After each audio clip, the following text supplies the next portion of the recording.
Okay, we are ready to begin chapter 12, section 6, the second day. So we're getting into some subtraction. And then we have a really important word problem type of topic that's in this section. Not hard, but interesting, and once you have it, you're good. Okay, so subtraction, of course, we know that when we subtract, we simply do what? We blank the blank, right? When we subtract, we reciprocal. That's right, add the opposite. So with division, we multiply by the reciprocal, right? But with subtraction, we're just adding the opposite. So today we're going to be practicing that with these more challenging polynomials. We're going to continue to find common denominators. And that's something that we still need to work on. So in this case, again, when you see a denominator with any addition or subtraction, you want to immediately go put parentheses around it so that you know that's a factor. So when we find the common denominator here, will we use 2x? Yeah, they both will have 2x. And then will we use x minus 1? So there you go. There's your common denominator. Make sure you use every factor. If they share a factor, use it once, or use the higher degreed factor, right? So that's what we're practicing. We're subtracting here. So in order to get the first fraction into this form with that denominator, what are we multiplying top and bottom by here? X minus 1. Good. So we leave the denominator in factored form, but let's go ahead and multiply, distribute here in the numerator, because we're ultimately combining like terms up in the numerator. So we want to multiply it across, right? So what is 5 times x minus 1? 5x minus 5. Good, 5x minus 5. That whole thing, we're going to now subtract this other term from. So what need we multiply the top and bottom of this one by? 2x. So these are just little monomials. So what is 3x times 2x? 6x squared. Now this is just a monomial, just a single little product. We're subtracting. When we get subtracting binomials and trinomials, we've got to remember to distribute, but this is just one thing, negative 6x squared. So can we write that in standard form? Negative 6x squared. Good, negative 6x squared first, right? Plus 5x. Good, plus 5x minus 5. All over 2x times x minus 1. So now the question is, can we factor the numerator? So this feels a lot like a teeter-totter. I mean, we go from factoring to multiplying to factoring to dividing, back and forth we go. In order to combine things, we have to multiply and combine like stuff. But does anyone know of a way to factor this? I mean, what would you do first to factor that? Numerator. Take out a negative. Take out the negative. So we could rewrite it as negative, and then 6x squared minus 5x plus 5 over this. So now, as we look at that, we could multiply the a and the c together, right? AC in this case would be what?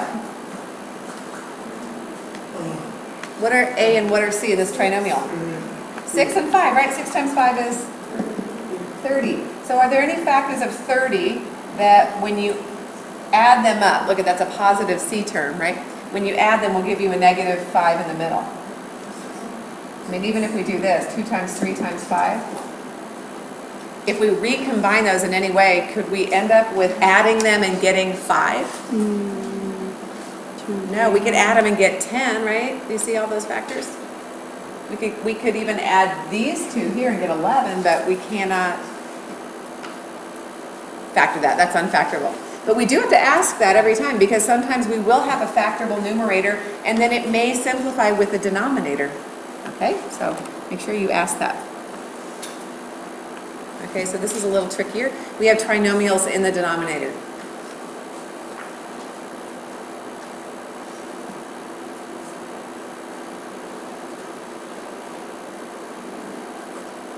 So this is going to take a few steps. The first thing we want to do is what with those denominators? Anyone have an idea? Factor them, right? So leave the top alone. And because it's addition, I'm going to add parentheses around any binomials like that I see, so I remember that those are factors. So, John, will you factor the first trinomial here?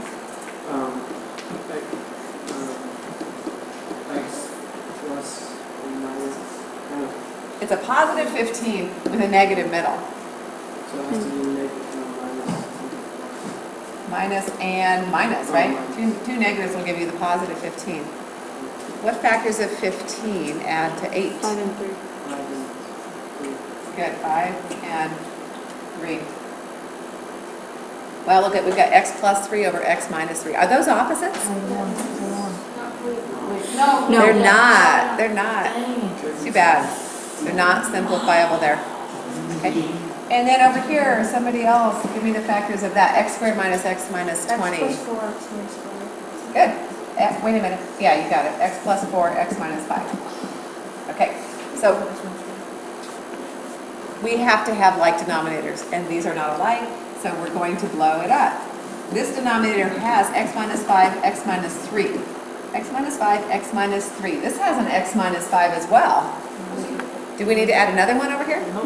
No, this one's taken care of. But this has x plus 4, so this one needs x plus 4, right? So in order to have x plus 4, we had to multiply the bottom by x plus 4, which means multiply the top by x plus 4. Now there it is in factored form. We have x plus 3 times x plus 4. So let's go ahead and distribute so that we have terms that could be combined later, right? So what do we have? X squared. Good, plus 7x plus 12 minus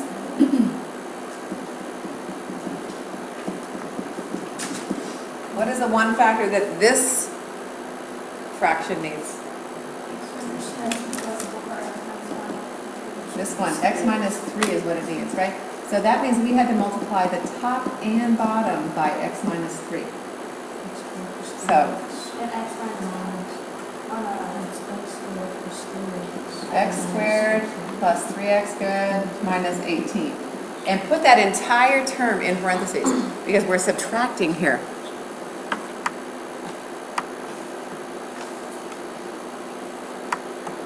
So that makes this whole thing a little bit more challenging.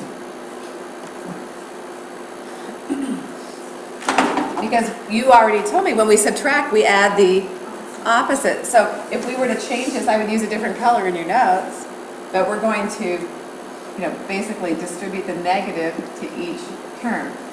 And we could write that as adding the opposite, opposite, opposite, right? Now we have terms that can just be added. We have an x squared and a negative x squared. So what is that? Nothing there. 7x and a negative 3x. 4x and 12 and a positive 18. Plus 30. All over that denominator.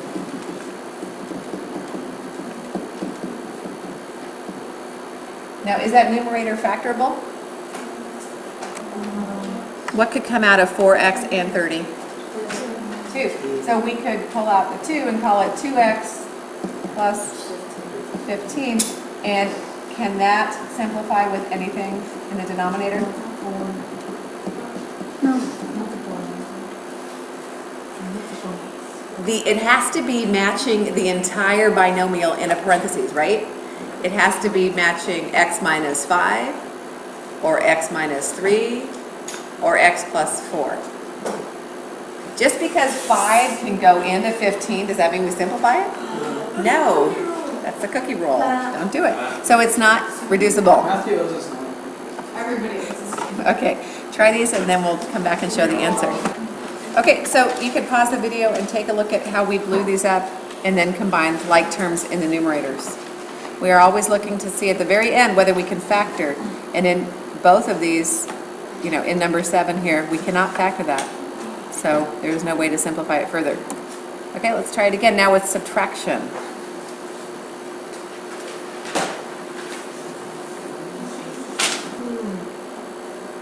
Cassandra, what is this thing in factored form?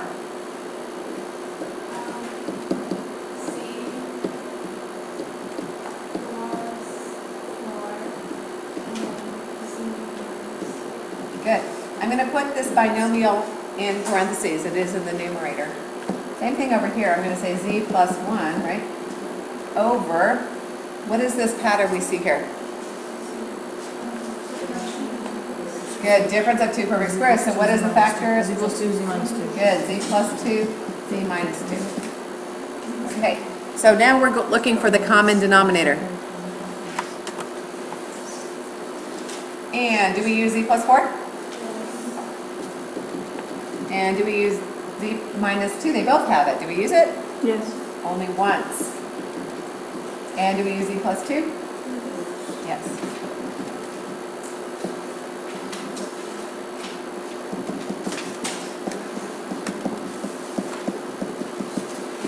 Okay, so what do we have to do to the first term to, it has z plus 4, z minus 2. It needs a z plus 2. So we're going to multiply top and bottom by z plus 2. And when we FOIL that out, we have what? Plus 4z minus a z. So what is that? Plus 4z minus 1z. Plus 3z. And then negative 1 times 2. Negative 2, right? Over here, this needs a what? What factor? 4Z. The z plus 4, right? Z plus 4. So multiply top and bottom by z plus 4. Which gives you what? Z squared plus 5Z plus 4. But remember, this entire thing is being subtracted, so place it in parentheses. Okay? And then you must distribute that negative. And you could write that as adding the opposite, opposite, opposite, right? Okay, now we combine like terms. So, what do we have if I have 2z squared and a negative z squared? What? 1z squared, good. And if I have 3z minus 5z? Say it. Negative 2Z. Good. And if I have negative 2 and a negative 4? Negative 6. Negative 6. All over that denominator.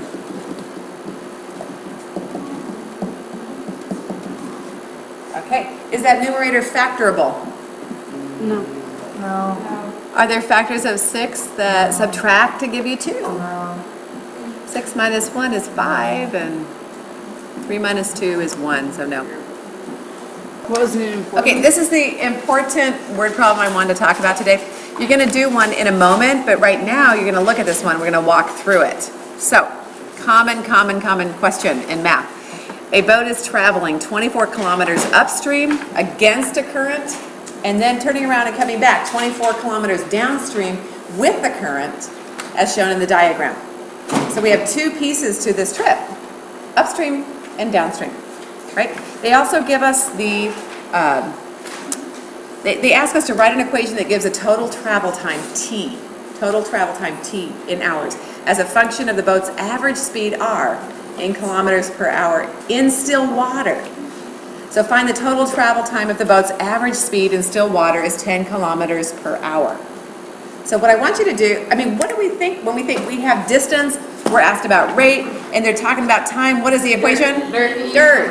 Right. So we know this equation well, but they're asking us to write the equation giving the total travel time. So what do we need to isolate? T. And we divide by? R. Okay, so T equals D over R. But we had two different parts of this trip. So this is where you're often asked to use a verbal model, right? We have going upstream and coming downstream. So there is an effect of what on your travel time, going upstream and downstream? What's affecting the travel time? The current, right? The current. Okay, so we can write this as the total time is going to be the distance that we travel upstream over that rate, right? Plus the distance that we're coming downstream over that rate. Two different linear, this is actually a rational function, right? But anyway, two different equations that come together to give us the total travel time, right? So let's see if we can put the necessary information in. How far are we traveling up and downstream? 24 kilometers. So that's not, okay, so we have the current affecting our rate either by assisting it or by taking away from our rate. We have a total travel time of 5 hours, okay? Please try the problem with these inputs, right? And when it comes to records, you're probably